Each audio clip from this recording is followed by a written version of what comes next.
In this video, we're going to revisit factoring. So before attempting this, make sure you know your basic factoring skills, how to factor quadratics, and just the general order of operations. We're actually going to learn a new technique in this video. So although it might not seem like it, the process for factoring a quadratic is actually pretty nice and clean.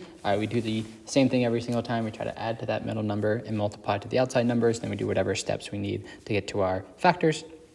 But for larger polynomials, there aren't going to be any tricks like that. It's much more complicated once you start having higher powers of x. All right, so how can we factor them into smaller pieces?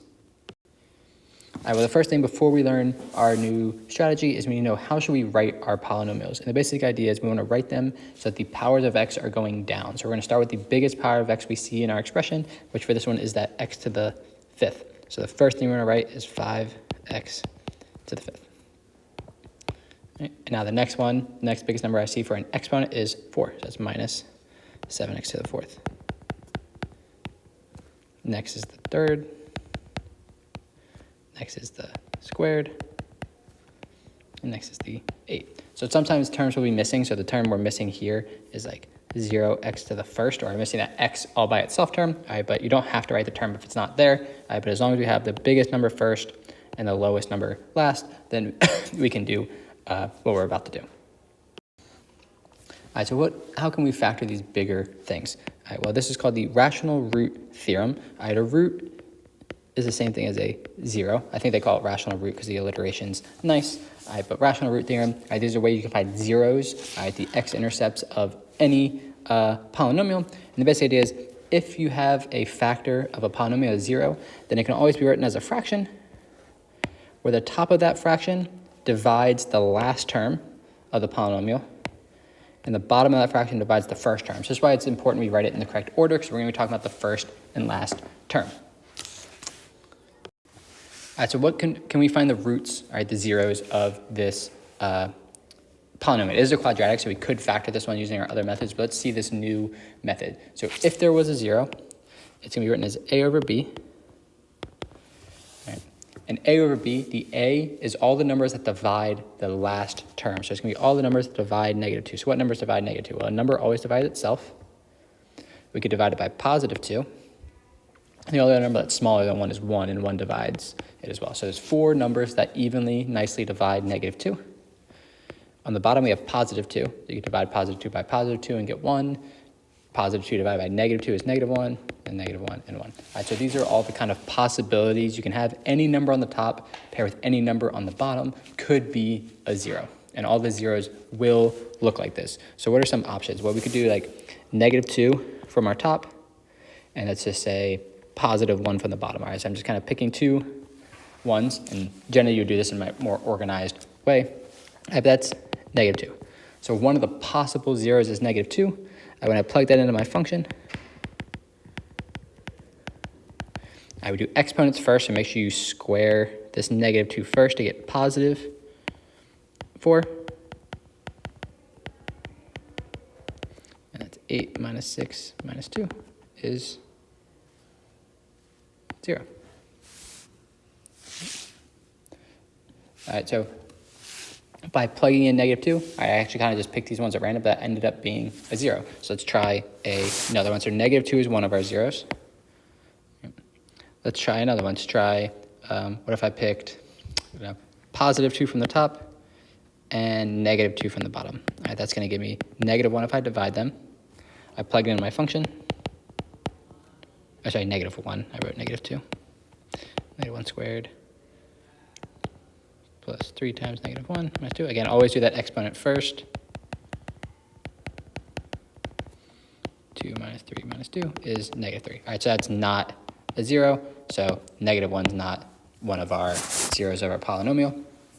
Let's try if we did, I don't know, +1 over +2. So now I'm doing this pair. If I plug that into my function,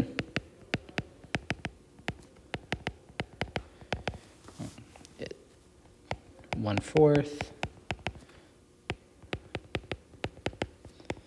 That's going to give me 1/2 plus 3/2 minus 2. That's 4 over 2 minus 2, which is 2 minus 2, which is 0. All right, so I got a 0, which means this is also a 0 of my quadratic. All right, so you can see I just kind of pair these things up. Sometimes I plug things in and they don't work, like what happened with -1. Other times I plug things in and I get 0, and that means it was a 0. So now I know the zeros of this polynomial are -2 and 1/2. All right, but now that we know this, how does this help us with factoring? All right, well, if we know that x equals -2, I could add 2 to both sides, makes me x plus 2 equals 0. And we've seen this before, but normally we're doing it in reverse. When we have a factor of our polynomial and we set it equal to 0, that's one of the ways to solve it. So by knowing that x equals -2 is a 0, that means x plus 2 is one of my factors. And I could do the same thing with x equals 1/2. I would multiply both sides by 2 to get rid of the fraction. And then I would subtract 1 from both sides to get 2x minus 1 equals 0. So I'm kind of trying to get 0 on one side, and now this tells me that this is a factor, so my final answer is the factored form of this is x plus 2 times 2x minus 1. So it's a lot of guess and check at the beginning. All right, this is like one of the few times in math where guess and check is the right thing to do. All right, generally that just means you're not aware of the better way to do it, but here it is a little bit of guess and check. You're using the first and last numbers, figure out your factors, and that helps you get the factored form at the end. All right, so I want to fully factor this, x cubed plus 2x squared minus x minus 2. So what are the possible tops of my fractions? It's all the things that divide -2, -2, +2, +1, -1. Those are the only numbers you can type in a calculator. When you divide -2, you get a whole number. In the front, there's no number, but if there was a number that is an invisible 1, so it could only be +1 and -1.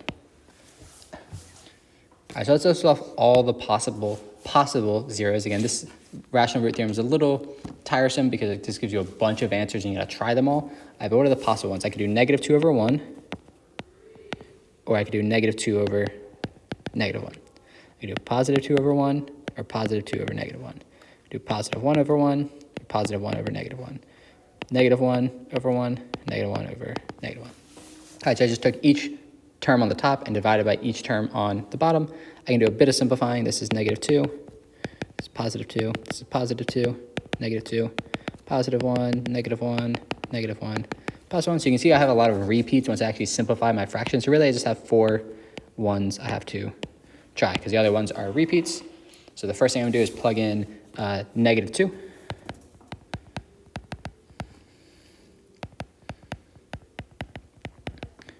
And generally, if I was doing this, I would just use a calculator, make the plugging in part go as quickly as possible. It's gonna be -8, +8, +4, -2, which is -2. All right, so -2 is not gonna be one of the factors that works. All right, so the next thing I have to try is plug in +2. Right. So I plug in +2, get 2 cubed plus 2 times 2 squared minus 2 minus 2.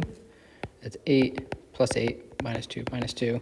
16 minus 4 is 12. All right, so +2 is not one that works either. Right. Next is +1, so let's try +1.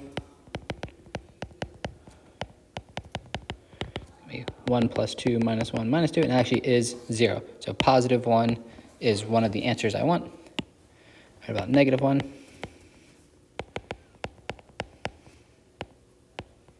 Oops. And always being careful with the negatives, just -1, plus 2, plus 1, minus 2, which is 3, which is 0. All right, so -1's also one that works. And I just realized I made a mistake earlier. Here I wrote 4, but it's just -2, so it should be a 2. All right, so that 2 minus 2 actually does cancel out, and this also gives me 0. All right, so -2 is also a factor. All right, so I had my 4 possible answers. I got 3 factors. How does it help me factor? Well, if x equals -2, I add 2. That means x plus 2 is a factor. If x equals 1, I subtract 1. X minus 1 is a factor. If x equals -1, I add 1. X plus 1 is a factor. So now I know the factored form of this is x plus 2 times x minus 1 times x plus 1. Right. So by just doing all the possibilities, plugging them all in, all right, seeing which ones give you 0, help you get your factored form. All right, so this one is a bigger problem. Now we have x to the 4th, but we're still going to do the same thing. We're going to list off all the numbers that divide the last number, so all the numbers that divide 48. So we have +1 and -1, +2 and -2. Does 3 divide 48? Oops, 48 divided by 3 is a nice number, so we have +3 and -3. 4 divides 48, so we're going to have +4 and -4. 5 doesn't. Does 6 divide 48? It does. +6 and -6. And 7 does not. 8 does. And I should have been listing off the pairs, so 6 is paired with 8. 48 divided by 4 plus 12. 12 is paired with 4, with 3, 16, and with 2, 24. All right, so we have a lot of options, and the bottoms are all just 1 and -1. If you divide anything by 1, you're going to get back the same thing. If you divide it by -1, you just get the negative, but we already have all the negatives listed. So really just this is all of our options. Right. And just to save time in the video, you don't have to watch me plug in a bunch of stuff, but now you start plugging in. So you plug in 1, see what you get. I'm just going to do it the shortcut way on my calculator. So I plug in +1, I get out 36, so that doesn't work. If I were to plug in -1, I get 30, so that doesn't work. Next would be 2. If I plug in 2, I get 0. Okay, so just 2 is one of my zeros. Next, I would try -2, and -2 gives me 0, so that is another one. Next, I would try 3. That's -30, doesn't work. -3, that's 0, so -3 gives me 0, that works. Next is 4, and f of 4 gives me 0. All right, I'm actually going to stop there and explain why on the next slide, but now my factors are if x is 2, then x minus 2 is a factor, x plus 2 is a factor, x plus 3 is a factor, and x minus 4 is a factor. So I found out all my factors by just kind of doing the opposite of this because I'm moving it to the other side of the equal sign. Right, x plus 2 equals 0. Then subtract, x equals 2.